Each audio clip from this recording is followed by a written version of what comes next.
So dito na tayo sa ating game number 3 kung saan laglagan na. One game to determine kung sino ang pupunta sa LCQ Last Chance Qualifiers at kung sino ang uuwi. Yung isa sa mga worries ko dito para sa Aurora, yung mga post-objective teamfight. Kung hindi sila manalo na teamfight or sa mga panahon na sabihin natin hindi muna sila nag-buff, nag-objective muna. Pag natalo yung Aurora sa teamfight na yun, mag-i-invade lang yung Lucas tsaka yung Todak. Yung purple or orange buff invades pagkatapos or around the objective timers. Yun yung dapat tignan natin para sa laban na to eh. Yeah, the buffs are always still gonna be super crucial. I guess not as crucial yung purple ngayon this time around for Zayed Sempoy. So, sabi nila, sige, invadean nyo kami, paulit-ulit, wala akong pake. Pero, it still will matter in terms of yung XP naman. So, maybe if you can keep the Lucas under-leveled, yun yung key nyo dito para lumamang. Yung Lucas, naka-thrill, fighter emblem. To maximize what spell vamp he can get. And of course, dahil wala siyang mana, the Impure Rage ay makakatulong sa pagbalik ng health niya para gawa ng damage. May cooldown effect din naman yun. So, hinihintay ko na lang talaga yung first major team fight para makita natin kung gaano gagana ang Lucas jungle ng Todak. Well, for Aurora, dahil fighter yung kalaban nila sa jungle ngayon na may kunat factor talaga, tas mataas din yung damage. Dinadahan-dahan yung rotation ni Renny J at mahuhuli siya dito pero mahihinto ni Yue. What a save, what a knock-up galing sa Veil. Very, very nice intercept mula dito kay Yue. Actually, buntikan na si Renny J doon. And that actually is necessary. Not to mention, wala pang ult si Yue. Pag nagkaroon niya ng ult in this scenario, I think they should be able to take some advantages dito sa Turtle. Pero sabi nila, parang wag muna rin sobrang pilitin. Dahan-dahan lang. Zayed Sempoy will secure that Turtle. Pero kamusta yung post? Uy, Edward, sakit! Team fight, -1. Zayed Sempoy goes down and dinalawa pa. Make that 3. Kung sakaling madali si Zayed Sempoy dito or si Hazelnut rather. Pero so far, so good. Okay na yan. Inyo yung pagong, amin yung mga buhay nyo. And maka-steal pa ng purple buff. Aurora, nanalo ng unang engagement na yun. At ito yung sinasabi ko, di ba? Yung pagkatapos ng major objective, sinubukan ng Todak na mag-invade. Kung natuloy-tuloy nila yun, di ako magugulat na kung natuloy yun papuntang orange buff pa ni Demon Kite. Pero, narespondan ng Aurora at nalabanan din nila. That was actually a really good response dito. And I would say na ang Aurora this time around, they got the start that they really, really needed. Pero sa puntong ito, I think hindi pa din sumama si Edward sa mga team fights. I'm really excited makita yung 3-man skirmish, 4-man skirmish na dito kung sakali. Just to see kung if this will actually scale up. And yung Lucas na to, guys, bantayan nyo yan kasi parang dahan-dahan lumalamang na si Demon Kite sa experience. Counter-Strike, nabuo na dito ni Demon Kite. At nakokontrol pa rin ni Renny J yung mga kailangan niya kontrolin sa mapa na Shrub at saka yung parte ng river at nakakapagkuha din ng objective si Demon Kite sa jungle ng Lucas. I think na agaw niya na ata yun. Ay hindi, nag-retry si Zayed para makuha niya lang yung golem doon. Actually, bawat green cap mahalaga dyan. Diba? Yeah. So, good luck talaga. Here comes the Raging Sandstorm. Beautifully transferred. What a picture-perfect play coming in from Aurora. Napakalinis and the follow-up damage is also really clean. The Renny J play. Saktong-sakto yung Raging Sandstorm flicker combo sa ilalim ng torre. At nahirapan na ngayon ang Lucas jungle ng Todak. Nag-i-invade at nangburusko si Edward sa jungle ng Todak kada alis niya sa minion, sa lane niya. Momo, makita dito. Hindi sila nagkakaproblema dito para lang makakuha ng advantage at yan na umaabante na din ang Aurora dito. A lot more confident with that turtle shielding. I think they can take more team fights dito. Pwede sila mag-cut ng malupit. Edward, may vision din dito sa pag-take ng orange buff. Uy! Now, medyo nabitin. Wala tayo nakita. Alam naman niya, aware naman siya. Sa Okay lang. Okay, kung natawa si Rene J, matatawa rin tayo lahat. Pero ngayon, yung Aurora gusto lumaban sa torre sa taas. Circling Momo? Eagle, inaabangan. Nice cancel coming in. Pero si Momo Sempoy, hindi na tumagal. Naglaho ng barambula. Beautiful burst coming in from Aurora. Doon sa taas. Kadaon ng combo ng Dark Wave. At saka ng Nibiru's Passion. Kala ko makakatakas na dun si Momo. He had the movement speed. Hindi niya ginamit yung revitalize niya. Akala ko, or at least baka hindi ko na nakita na nakakooldown pa sa panahon na yon. Pero Aurora, kontrolado ang mapa ngayon. Pero bawal makampante. Dapat Aurora mag-iingat pa rin sa mga pwede gawin ng Todak. Looking at the items, Thunderbelt para sa Hilda. Kompleto na. The Starlium Scythe pa lang ang na-build ng Harith papunta ng Feather of Heaven. And this is it. This is the best form that we've seen Aurora so far in this whole series.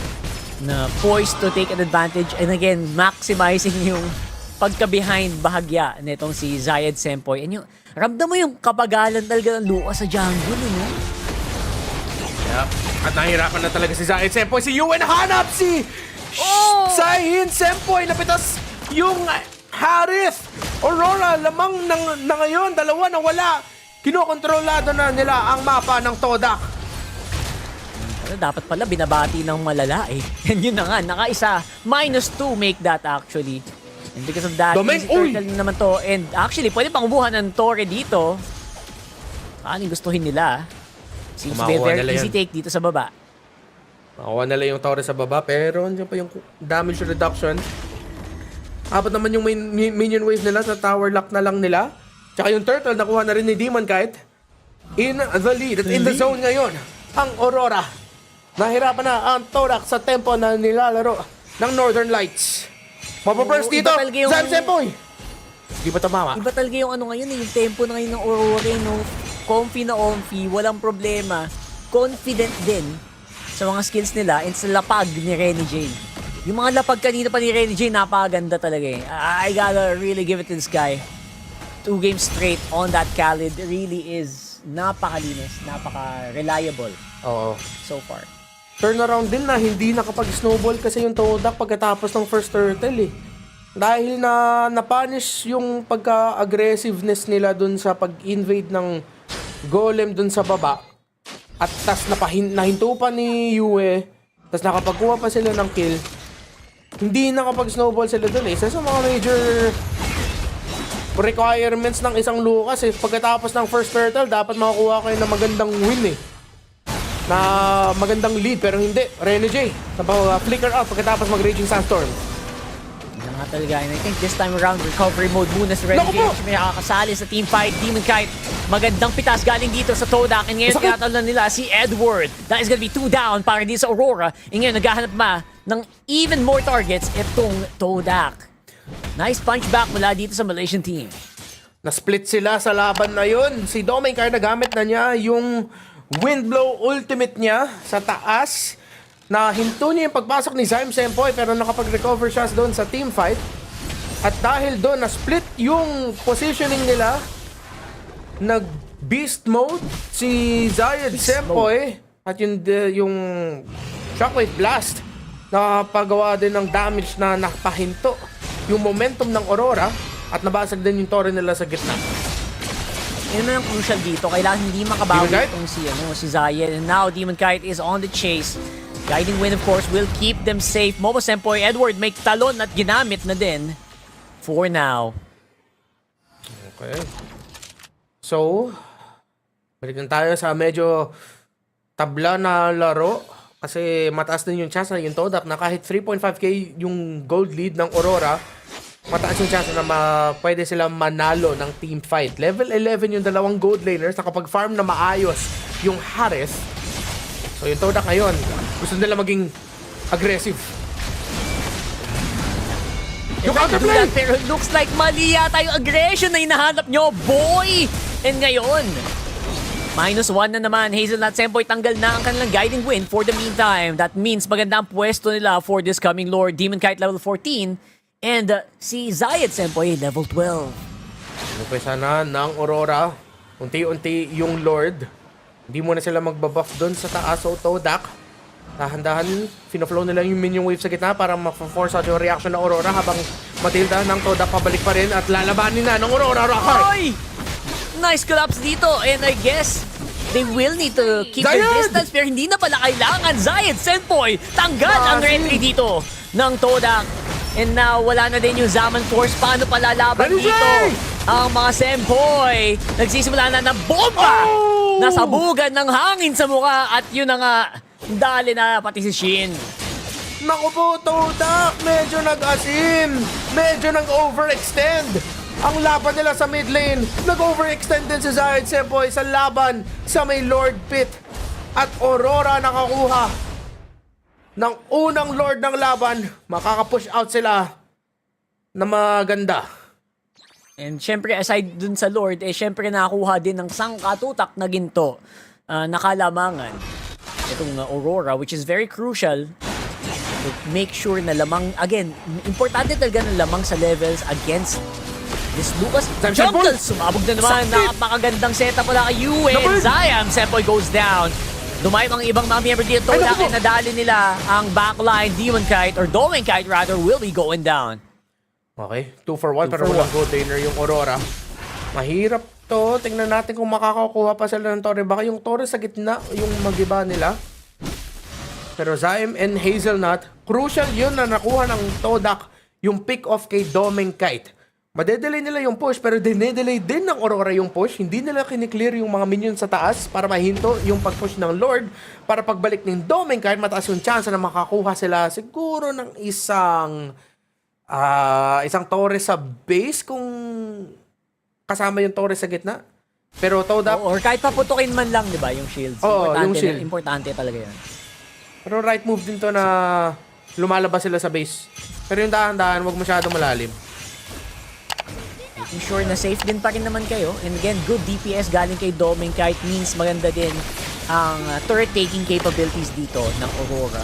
That means tower on the top lane will... Ay, kala ko babagsak na. It will stay alive. For the meantime, good defense from Todak dito. At least hindi tumumba ang inhib turrets nila. Pero malaki ang nakuhang lamang doon ng Aurora 6,000 sa gold lead. Kumapit pa. Pero to, Bennett's Rage, gagamit yan ni Domen Kite para ma-zone out yung mga defenders ng Todak. Pero hinohold. Ginamit na, pumasok na yung Todak at lalabanin nila sa labas ng base nila. Pero grabe yung guiding wind ng Matilda! Napadala nila malapit kay Domen Kite! Oh no! Todak! Lumalaban! Dalawa ang nawala sa side ng Aurora! Walang gold laner! At Todak! Dahil sa guiding wind! At Lucas combo! Ang lalim ng lipad na yun! Nakapasok ni Lucas pero at the same time they did suffer. Naging alay si Hazelnut Senpoy doon and si Zayam Senpoy. So honestly, taking out the gold laner sobrang crucial din for Todak. So siguro sabi nila, sige dahan-dahanin lang natin to. All is good in the hood. Just make sure na kaya nating at least si Doming lang, di ba? For malayo naman yung mga minions sa Todak, wala din magagawa. And yung Lord, hindi pa naman nag-spawn. Ito yung crucial na wag magpapapitas and I think they're doing it right now. Renegade though might be in trouble. Pinisukan na ng Circling Eagle nitong si Hazelnut Senpoy. One crucial ultimate down para dito sa coming na Lord. Ngayon, ang question din, meron bang Raging Sandstorm? Si Renegade, I think it will be up in a few seconds. Nirarush na lang. Zayt Senpoy malapit pero dahan-dahan na lang by Aurora. Nakita na nila yung Lucas. Ginamit na. Domen Kite pa rin! Nakapagkuha ng Lord! Aurora! Balik na lang sa base! At Todak sabi, balik na rin tayo. Kailangan na lang natin depensahan. Nakapag-last hit pa doon si Doming. That was perfect! That was perfect. Actually, alam mo yung ginawa niya? Binomba din ni Yue. Sinabay-sabay nila lahat ng skills nila. Good luck ma-retry yun. May snipe na, may ulti pa nung Veil, may retry pa with Aurora. And they were able to do that with enough, alam mo yung safe distance lang. Oo. Talino nung ginawa ng Aurora dun. Nakita mo rin yung hesitance ng Todak na habulin ba natin ito? Lalaban tayo? Hindi, kaya lumaban. Hindi, kailangan natin mag-back. Kailangan natin depensahan natin yung nag-back na nga sila. Chumache! Hindi nga nakapag-retry doon si Zayed Senpoy at ito na ang pwestuhan. 15 minutes in. Pangalawang Lord ng laban nagmamarcha sa taas. May minion waves ang Aurora. Ilang torre makukuha nila, Rockhart? Let's see. And importante dito is wag mapitas si Doming kahit dito. Yun lang.